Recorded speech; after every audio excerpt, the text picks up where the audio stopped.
Fala pessoal do canal Patrimônio em Ação, tudo bem com vocês? Felipe Guimarães aqui para mais um vídeo e hoje eu quero abordar sobre um assunto que tem feito os investidores aportar muito dinheiro aí nos fundos imobiliários de papel.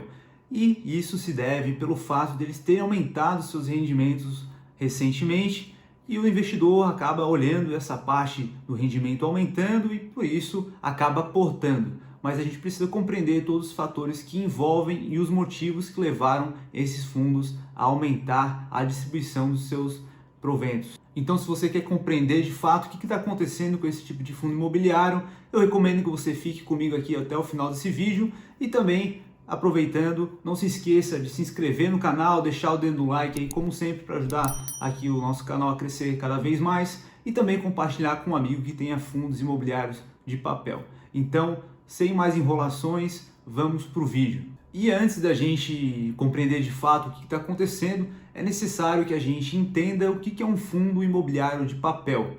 Então, para isso, a gente pode diferenciá-los dos fundos imobiliários de tijolos, que é muito mais fácil de a gente compreender, né? Os de tijolos a gente pode associar com aquele fundo que compra um ativo real, ele compra de fato um imóvel, ele compra um prédio para montar uma laje corporativa, ele compra um galpão logístico para poder alugar para uma empresa que trabalha no ramo de logística, ele monta um centro industrial, ele monta um shopping, então ele investe de fato em um ativo físico e aluga esse ativo para uma empresa para poder explorar e poder ter os seus ganhos ali decorrentes da atividade principal dela. Em contrapartida, os fundos imobiliários de papel, eles não investem em ativos físicos de fato, eles investem em investimentos que tenham lastro em ativos imobiliários. Então, com isso, eles não têm um problema que aconteceu bastante com alguns fundos de tijolos, que foi o aumento na taxa de vacância. Então, para a gente simplificar o que é a taxa de vacância,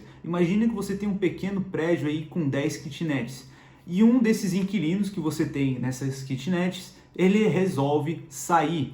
Então agora só tem 9 pessoas alugando suas kitnets e você tem uma vaga. Isso quer dizer que sua taxa de vacância é de 10%. E é isso que acontece com os fundos imobiliários de tijolos e decorrente do momento que a gente está passando, a maioria desses fundos eles tiveram uma taxa de vacância aumentada. Agora, em contrapartida, os fundos imobiliários de papel não passaram por esse problema, então isso levou alguns investidores a olhar com mais carinho para esse tipo de investimento. Outro ponto que eu gostaria que vocês compreendessem a respeito dos fundos imobiliários de papel, fundos imobiliários em geral, eles são fundos fechados. E o que seria fundo fechado? Fazendo um paralelo, quando a gente está olhando para fundos de investimentos, quando a gente pede o resgate de uma cota de um fundo de investimento, a gente está falando para o gestor desse fundo: gestor, me devolva o dinheiro que eu apliquei com você. Então o gestor ele vai pegar aquele dinheiro que ele aplicou em alguma ação, algum ativo, ele vai vender, vai liquidar a posição e vai te devolver o dinheiro. Agora, quando a gente está falando de um fundo imobiliário, esse dinheiro, quando entra dentro do fundo, o gestor ele não te devolve esse dinheiro, você recebe uma cota que te dá direito a receber os aluguéis, digamos assim, desse fundo. Então, caso você queira sair desse fundo, você não vai vender a sua cota para o gestor, você vai vender a sua cota para outro investidor que está disposto a entrar nesse fundo. Então, algumas das possíveis motivações que levaram os investidores a olhar com mais carinho para os fundos imobiliários de papel é o seguinte: os fundos imobiliários aí de forma geral aumentaram suas taxas de vacância, porém os fundos de logística tiveram um aumento, já que a gente teve lockdown, e a gente começou a comprar mais online, esses fundos tiveram uma demanda maior por ações deles, por cota deles, e essa procura por esse tipo de fundo acabou diminuindo o dividend yield desses fundos, porque a gente sabe que o dividend yield é calculado como base a quantidade que se paga por cota pelo preço que a gente está pagando. Então, quanto mais caro a gente está pagando, menor vai ser o dividend yield. Então, junto disso, o que está acontecendo é o seguinte: a maioria dos fundos imobiliários de papel que investem em CRIs, esses CRIs eles têm uma taxa associada a índices como IPCA e IGPM.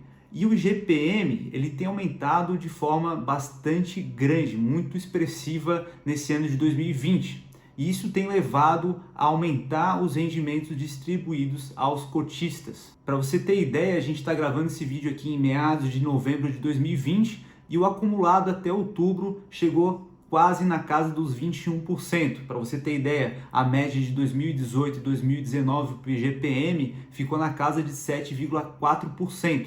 Então imagina, você tem um investimento atrelado a esse índice sobe, então o rendimento que você tem é maior. Agora a gente tem que se questionar o seguinte: será que esse índice vai permanecer tão elevado para os próximos meses, para os próximos anos? Então a gente vê o movimento dos investidores comprando esses fundos a qualquer preço, achando que os rendimentos vão continuar crescendo de forma exponencial para todo sempre. Mas a gente tem que fazer uma análise para ver se esse cenário vai permanecer de fato. E outro fator que a gente deve levar em consideração também na hora de selecionar um fundo é a precificação desse ativo, né? Porque eu vejo que alguns fundos imobiliários de papel, antes deles aumentarem esses rendimentos deles, estão sendo negociados ali na casa dos 5% acima do valor patrimonial deles.